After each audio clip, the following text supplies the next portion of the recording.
Hare Krishna devotees. Akshaya Tritiya అనేది హిందూ మరియు జైన మతస్థులకు అత్యంత పవిత్రమైన రోజండి. వైశాఖ మాసంలోని శుక్లపక్ష తృతీయ తిథి నాడు ఈ పండుగను జరుపుకుంటారండి. పండుగ యొక్క ముఖ్య విశేషాలు: 1. అక్షయ తృతీయ అంటే ఏంటి? 2. అక్షయ తృతీయ యొక్క పురాణ ప్రాముఖ్యత. 3. బంగారం కొనడం వెనుక అంతరార్థం ఏమిటి? 4. దాన ధర్మాల యొక్క విశిష్టత. 5. పూజా విధానం. ఈ వీడియోలో వీటిని గురించి తెలుసుకుందామండి. Welcome to devotee diaries Telugu. Akshaya అంటే ఏమిటి? సంస్కృతంలో అక్షయ అంటే క్షయం లేనిది లేదా ఎప్పటికీ తరిగిపోనిది అని అర్థమండి. ఈ రోజున చేసే ఏ మంచి పనికైనా దాన ధర్మాలకైనా అనంతమైన పుణ్యఫలం లభిస్తుందని భక్తుల నమ్మకం అండి. 2. పురాణ ప్రాముఖ్యత. త్రేతాయుగ ప్రారంభం. ఈ రోజు నుండే త్రేతాయుగం ప్రారంభమైందని చెబుతుంటారండి. 2. గంగమ్మ రాక. పరమశివుని జటాజూటం నుండి గంగా నది భూమి మీదకు దిగి వచ్చిన రోజు కూడా ఇదేనండి. 3. వేదవ్యాసుడు వినాయకుడు.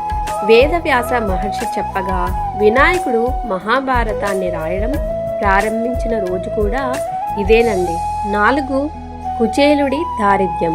శ్రీకృష్ణుని కలిసిన కుచేలుడికి దారిద్ర్యం తొలగిపోయి అపారమైన సంపద కలిగిన రోజు కూడా ఇదేనండి. 4. అక్షయ పాత్ర. వనవాసంలో ఉన్న పాండవులకు సూర్య భగవానుడు అక్షయ పాత్రను ప్రసాదించిన రోజు కూడా ఇదేనండి. 3.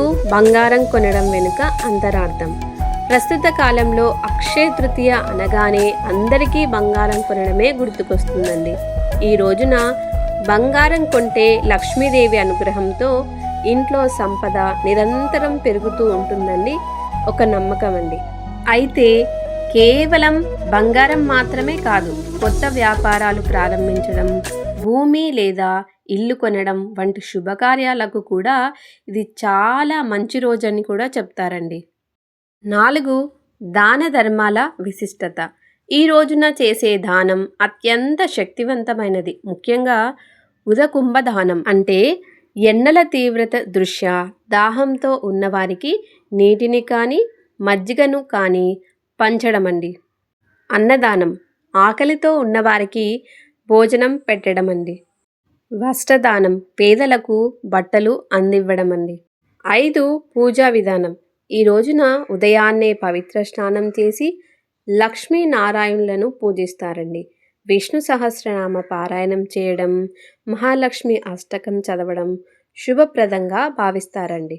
ఈ ఏడాది మీ ఇంట్లో సుఖ సంతోషాలు అష్టైశ్వర్యాలతో అక్షయంగా ఉండాలని కోరుకుంటున్నానండి. హరే కృష్ణ.